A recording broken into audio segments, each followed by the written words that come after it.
मैं ना बचपन से बहुत ज़्यादा शर्मीली रही हूँ और मेरे कुछ खास ज़्यादा दोस्त भी नहीं बने, जिसके कारण 12th क्लास में भी आ गई थी ना, तो मतलब तब भी ये था कि मैं लड़कों से भी बात नहीं करती थी। मुझे कुछ पूछना भी है ना तो उसके लिए मुझे हेजिटेशन होती थी, झिझक महसूस होती थी। अब होता क्या था, स्कूल टाइम में आपकी जब मॉर्निंग असेंबली होती है तो ना न्यूज़पेपर रीडिंग के लिए सबको 1 बाय 1 सबकी टर्न आया करती थी। और जब मेरी टर्न आने की बारी होती थी ना, लिटरली मतलब मेरा ये रहता था कि मैं आज या तो स्कूल की छुट्टी ले लूँ या फिर किसी भी कारण मतलब मैं स्कूल लेट से पहुँचूँ, या मतलब मेरी टर्न आए, मैं वहाँ पे जाना नहीं चाहती थी, मैं स्टेज में नहीं खड़ा होना चाहती थी, या मेरे में इतना कॉन्फिडेंस नहीं था भाई मैं स्टेज पे खड़े होकर न्यूज़पेपर भी रीड कर सकूँ। बहुत ज़्यादा डर लगता था और बिल्कुल समझ में नहीं आता था। मुझे लगता था कि कुछ ऐसा हो जाए कि आज मेरी स्कूल की छुट्टी हो जाए कि आज मैं स्कूल ना जाऊँ, तो मतलब हमेशा बहाने ढूंढा करती थी मैं। और मतलब परफॉर्मेंस ही मैंने बहुत कम पार्टिसिपेट किया अपने स्कूल में, सिर्फ इसी चक्कर में कि भाई इतने सारे लोगों के सामने मतलब कैसे मैं किसी भी चीज़ में पार्टिसिपेट करूँ, कि इतने सारे लोगों के सामने कैसे मैं परफॉर्म करूँगी। तो मतलब बहुत ज़्यादा डर लगता था और ज़्यादा डर लगता था कि भाई मतलब बेइज्जती हो जाएगी। एक जो होता है ना कि आपको ये लगता है कि भाई मेरे क्लासमेट्स के सामने और मेरे सीनियर्स के सामने, जूनियर्स के सामने बेइज्जती ना हो जाए, तो एक उस चीज़ का डर रहता था। और पूरी स्कूल लाइफ जो है ना बहुत ज़्यादा बोरिंग बीती है मेरी, और मतलब कोई फन नहीं था, मेरे पास कोई ऐसा कुछ खास कंटेंट नहीं था, कुछ खास मैंने दोस्त नहीं बनाए। लेकिन जब मैं स्कूल मेरा हो चुका था और जब कॉलेज में आने की बारी थी तो आई वॉज वेरी क्लियर, क्योंकि मैंने इतना तो समझ में आ चुका था कि भाई मेरा बहुत ज़्यादा शाई नेचर है, बहुत ज़्यादा इंट्रोवर्टेड हूँ मैं ज़्यादा सोशल नहीं हूँ, ज़्यादा बहुत फ्रेंकली नेचर नहीं है। और एज अ रिजल्ट जिसकी वजह से मेरी जो स्कूल लाइफ है बहुत ही बकवास गई है। लेकिन कहीं ना कहीं मैं भी चाहती थी कि मेरे पास भी एक अच्छी मेमोरीज हो, मेरे पास भी मतलब एक कंटेंट हो, कि जब दूसरे लोग अपनी स्टोरीज बताते हैं अपनी स्कूल लाइफ के बारे में, अपने कॉलेज लाइफ के बारे में, तो मेरे पास भी तो कुछ होना चाहिए ना। तो मैं मतलब कुछ अलग करना चाहती थी कॉलेज में। एंड मुझे ये था कि मतलब मुझे ये अपना पता चल गया था कि मेरे अंदर हाँ ये कमी है, ये मेरे अंदर दिक्कत है, तो मैंने अपनी प्रॉब्लम आइडेंटिफाई कर ली थी। बट अब इसको इम्प्रूव कैसे करना है बस वो मुझे देखना था। तो जब मेरी कॉलेज लाइफ स्टार्ट हुई तो पहली बात तो ये कि मुझे कोई अच्छा खास कॉलेज नहीं मिला था। मेरे टायर 1 टायर 2 में कोई खास सिलेक्शन नहीं हुआ था। फिर मैंने पास में ही अपने घर के पास एक प्राइवेट कॉलेज में एडमिशन लिया और वहाँ से मैंने अपनी बीटेक की जर्नी को स्टार्ट किया। बट मैं ये क्लियर थी कि मुझे बीटेक करना है और आगे जाके मुझे आईटी की लाइन पकड़नी है। कॉलेज ज्वाइन किया और वहाँ पर भी 1-2 साल ऐसे ही बीत गए, खास अलग डिफरेंस नहीं लगा। तो फिर मुझे लगा कि यार ऐसे तो काम नहीं चलेगा, कुछ तो मतलब खुद में मुझे इम्प्रूव करना पड़ेगा। तो मुझे भी याद है कि मैं एक दिन घर आई और मैंने घर वालों को बोला कि मुझे एकेडमी ज्वाइन करनी है। बेसिकली आपको कॉन्फिडेंस इंक्रीज करने के लिए थी। वहाँ पे स्पीचेस हो रही हैं, डिबेट हो रही है, ग्रुप में डिस्कशन हो रहा है, तो ये सारी चीज़ें वहाँ पे ऑर्गेनाइज होती थी। अब भाई मैंने वहाँ पे ज्वाइन कर लिया। स्टार्टिंग में वहाँ भी बहुत ज़्यादा फटती थी और ये होता था कि मतलब आज ना जाऊँ मैं, एक मतलब वहाँ पर भी ना जाने का एक बहाना ढूंढती थी। बट धीरे धीरे टाइम बीता गया, ग्रुप डिस्कशन में पार्टिसिपेट किया, डिबेट में पार्टिसिपेट किया। और वहाँ पे ये था कि मतलब आपकी क्लास में भी अगर 40-50 बच्चे हैं तो उनके सामने भी खड़े होकर अगर आप किसी पर्टिकुलर टॉपिक पे कुछ बोल रहे हो, स्पीच दे रहे हो, या फिर अगर आप एक ग्रुप में 7-8 लोगों के ग्रुप में बीच में खड़े होकर डिबेट में पार्टिसिपेट कर रहे हो, तो मतलब कहीं ना कहीं आपका थोड़ा थोड़ा थोड़ा कॉन्फिडेंस बढ़ना शुरू हो जाता है। ठीक है, तो मैंने काफ़ी दिनों तक वो एकेडमी को ज्वाइन रखा। और फिर एक टाइम ऐसा आया काफ़ी दिनों बाद, ऑब्वियसली एकदम से नहीं आता है, कोई भी चेंज आने में ना दिन लग जाते हैं और वो डिफरेंस आपको तब समझ में आता है जब 1-2 साल बीत जाए। 7-8 महीने हो गए थे और अच्छा खासा एक थोड़ा थोड़ा कॉन्फिडेंस मुझे खुद के ऊपर आने लगा था, घुलने मिलने लगी थी मैं, थोड़ा सोशल होने लगी थी। लोगों से जब कनेक्ट करने लग जाते हो, थोड़ा सोशल होते हो, तो आप में कहीं ना कहीं एक कॉन्फिडेंस खुद बढ़ने लग जाता है।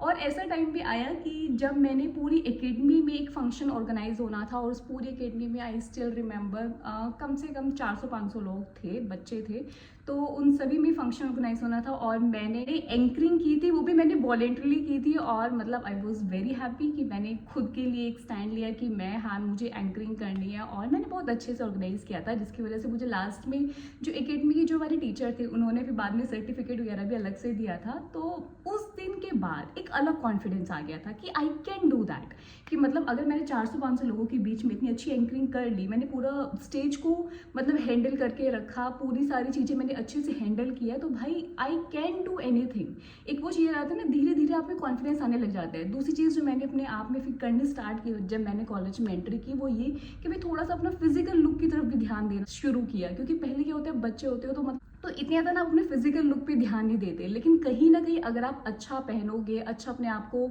मेंटेन करके रखोगे, मोटे हो पतले हो तो भाई जिम ज्वाइन करो, जिम नहीं ज्वाइन कर सकते हो तो एटलीस्ट रनिंग करो, वॉक करो, एक्सरसाइज करो, अपने हाइजीन पे ध्यान दो, अपनी स्किन केयर रूटीन को फॉलो करो, मतलब अपना लाइफस्टाइल में थोड़ी सी चेंजेस लाओ। तो इससे क्या होता है, आपके अंदर ना आप अच्छे तो दिखोगे, साथ ही साथ आपका कॉन्फिडेंस बढ़ता है और मतलब आपको लगेगा कि भाई एटलीस्ट कि मैं अच्छा दिख रहा हूँ, मैंने अच्छे कपड़े पहने हैं। आप में धीरे धीरे चीज़ें ना कॉन्फिडेंस बढ़ाती है। तो फिजिकल लुक पे मैंने ध्यान दिया और कहीं ना कहीं एकेडमी मैंने ज्वाइन की थी, उससे मुझे बहुत बड़ा फ़ायदा मिला क्योंकि उससे कहीं ना कहीं मेरी कम्युनिकेशन इंप्रूव होने लगी थी, थोड़ा नेटवर्किंग बढ़ने लगे थे, जो मेरा एक घुलने मिलने वाला नेचर था वो थोड़ा इम्प्रूव हो गया था और जो मैं डरती थी, शर्माती थी और झिझकती थी, वो सारी चीज़ें खुलने लग गई थी।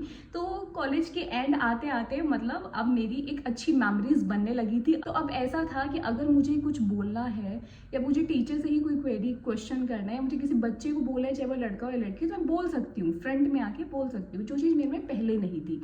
तो एंड हुआ कॉलेज में, फेस्ट वगैरह हुआ, मैंने उसमें पार्टिसिपेट किया and that was really a very good moment for me. और आई स्टिल रिमेंबर कि वही एक फेस्ट रहा है मेरी पूरी लाइफ में जहाँ पे मैंने मतलब एक अच्छे से दिल से एंजॉय किया, क्योंकि उससे पहले तो बस स्टेज के नाम से मैं भागने वाले बच्चों में से थी। And I still remember college में एक बार फंक्शन था और वहाँ पर ऑडिशंस चल रहे थे, तो मैं भी ऑडिशन के लिए गई थी और मतलब वो लोग अलग अलग टास्क आपको दे रहे थे, तो आपको वो टास्क बेसिकली करना था। और एक मोमेंट ऐसा था कि मतलब वो मुझे टास्क दे रहे हैं, मुझे कुछ बोल रहे हैं करने के लिए, बट मैं बिल्कुल ब्लैंक खड़ी हूँ और बिल्कुल ब्लैंक आउट हूँ और मतलब मुझे समझ में नहीं आ रहा कि मुझे क्या करना है, जबकि ऐसा नहीं कि वो चीज़ मैं कर नहीं सकती, बट मुझे उस टाइम पे कुछ भी समझ में नहीं आ रहा था, बहुत ज़्यादा मैं लो फील कर रही थी।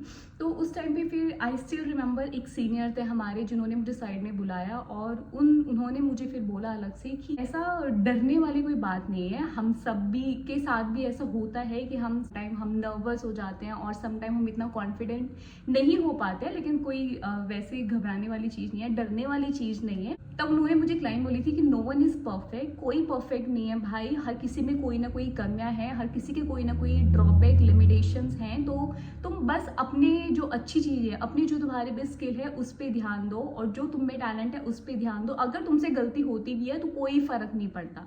भाई मुझे वो याद है कि उन्होंने वो 2-4 लाइनें मुझे बोली और मैं उससे इतना ज़्यादा मोटिवेट हो गई थी ना कि मैं गई अगेन स्टेज पे, मैंने अपना ऑडिशन दिया, पार्टिसिपेट भी किया था और अच्छा खासा सब कुछ बहुत अच्छे से हुआ था।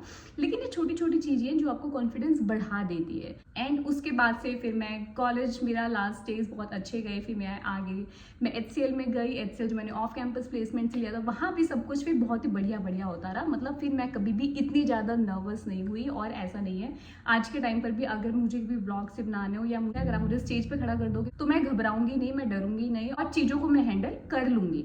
तो ये सारी चीज़ें ना आपको लेकिन एकदम से नहीं आती, अच्छा खासा टाइम देना पड़ता है। एंड मेन थिंग इज़ कि सबसे पहले तो जो ज़रूरत है वो ये कि आपको अपनी प्रॉब्लम को एक्सेप्ट करना होगा, आइडेंटिफाई करना होगा और ये मानना होगा कि येस मेरे में ये कमी है जिसको मुझे इम्प्रूव करना है। दूसरी चीज़ ये कि भाई कभी भी अगर आप अपनी किसी भी खामी को इम्प्रूव करने की कोशिश कर रहे हो तो ये हमेशा ध्यान रखना कि वो आप ही हो जिसको इम्प्रूव कर सकते हो। कोई थर्ड पर्सन आके कोई जादू टोना नहीं होगा या कुछ मैजिक नहीं होने वाला है कि वो खुद से इम्प्रूव हो जाएगा। ठीक है, आप ये भगवान के भरोसे लेके बैठे रहोगे कि भाई आएगा एक दिन, ऐसा आएगा कि मेरे अंदर खुद से कॉन्फिडेंस मतलब घुस जाएगा, तो ऐसा नहीं है। आपको उस पर वर्क करना पड़ेगा, आपको उस पर अपने एफर्ट्स डालने पड़ेंगे।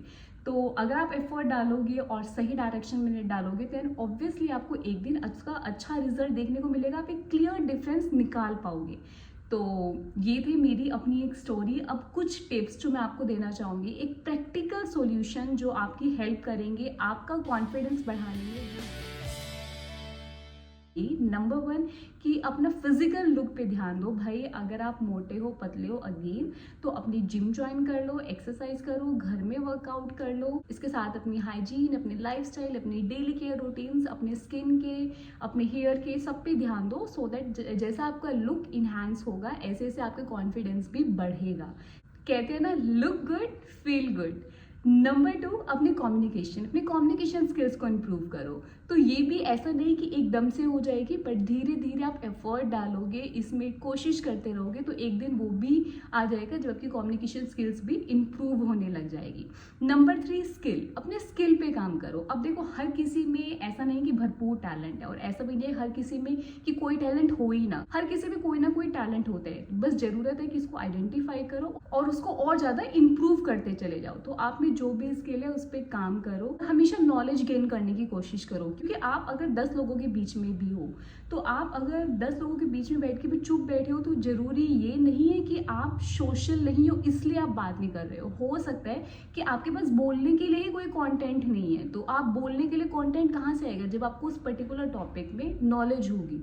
तो जरूरत है कि हमेशा नॉलेज गेन करने की कोशिश करो, और ताकि आपके पास कंटेंट होगा और आप भी चीज़ों में पार्टिसिपेट कर पाओगे, आप भी लोगों को सजेशन दे पाओगे, आप भी लोगों को एडवाइस दे पाओगे। तो हमेशा कुछ ना कुछ लर्निंग वाली एक अपनी हैबिट रखो, कुछ ना कुछ हमेशा सीखते रहो। Number 4 and the most important, जो मैंने अपनी इस पूरी स्टोरी में भी कवर की है, कि नो वन इज परफेक्ट, कोई परफेक्ट नहीं है, हर किसी में कोई ना कोई खामियां है, कोई ना कोई अच्छाई है। तो ये कभी मत लेके चलो कि बस तुम्हारे अंदर ही कमियां हैं। तो हमेशा अपनी कमियों को पहचानो और उस पर वर्क करो, एफर्ट डालो, और जितना हो सके अपने आप को इम्प्रूव करते चलो। नंबर 5, कि कभी भी किसी सिचुएशन से भागो मत। आई नो कि ये इतना ईजी नहीं है, बट थोड़ा थोड़ा कोशिश करते रहो और थोड़ा सोशल बनो, थोड़ी नेटवर्किंग अपनी बढ़ाओ और लोगों से कम्युनिकेट करो, क्योंकि जितना ज़्यादा आप कम्युनिकेट करोगे आपका कॉन्फिडेंस उतना ही धीरे धीरे इंप्रूव होता चला जाएगा।